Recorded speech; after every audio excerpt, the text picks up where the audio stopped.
tidak bekerja sebagaimana mestinya yang dilakukan secara bersama-sama. Menjatuhkan pidana kepada terdakwa tersebut oleh karena itu dengan pidana mati. Memerintahkan terdakwa tetap berada dalam tahanan. Dan saya selalu mengatakan saya setuju koruptor itu dijatuhi hukuman mati. Ini undang-undang yang berlaku sekarang, ya. Khususnya mengenai korupsi ini, maka sudah waktunya dihukum mati para pelaku korupsi ini. Seperti kita dengar, kerugian negara kan 271 triliun.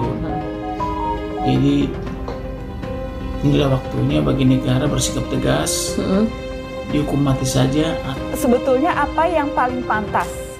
Pidana apa yang paling pantas bagi pelaku tindak pidana korupsi di Republik ini? Itu karena begini, korupsi itu kan kejahatan ekstraordinari, kejahatan luar biasa ya.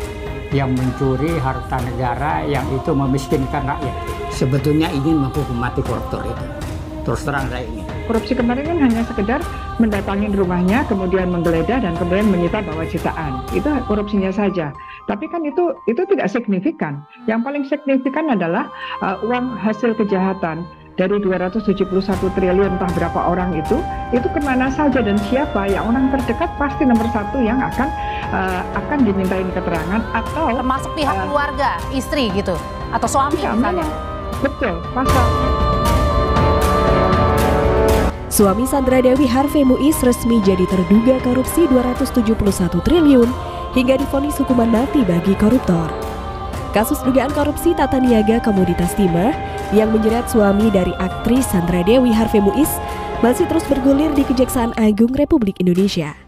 Sandra Dewi pun terseret dan dipanggil untuk diperiksa dalam kapasitas sebagai saksi dalam kasus yang menjerat suaminya tersebut.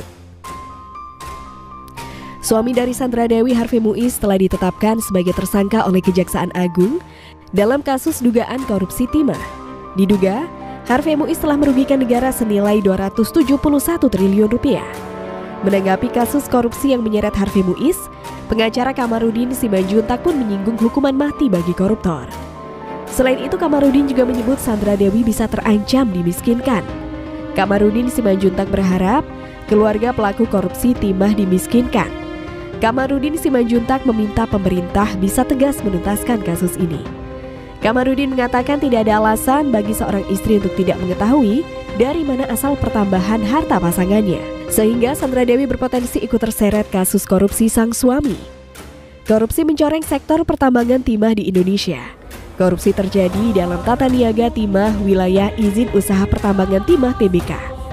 Kasus tersebut melibatkan suami aktris Sandra Dewi Harvey Muiz. Kejaksaan Agung bahkan sudah merilis 16 nama tersangka kasus korupsi beserta nama perusahaannya yang tercatat aktif melakukan produksi timah di tanah air. Kasus yang menimbulkan kerugian negara mencapai 271 triliun rupiah ini disebut-sebut akan menyeret sejumlah pesohor. Sorotan dari berbagai pihak terhadap kasus ini semakin tajam. Iskandar Sitorus, selaku sekretaris pendiri Indonesian Audit Watch, membeberkan ciri-ciri dan inisial sosok pesohor yang mungkin akan menjadi sasaran tersangka selanjutnya setelah Harvey Muiz dan Helena Lim. Meski belum mengungkapkan secara gamblang, Iskandar menyebut bahwa inisial yang terkonsolidasi dalam kasus ini adalah C, S, D, dan SD. Tak hanya itu, Iskandar juga mengisyaratkan bahwa calon tersangka dalam kasus ini sebagian besar adalah wanita, meskipun masih melibatkan beberapa sosok pria. Ia berharap Kejaksaan Agung segera mengidentifikasi mereka yang terlibat dalam kasus yang merugikan negara ini.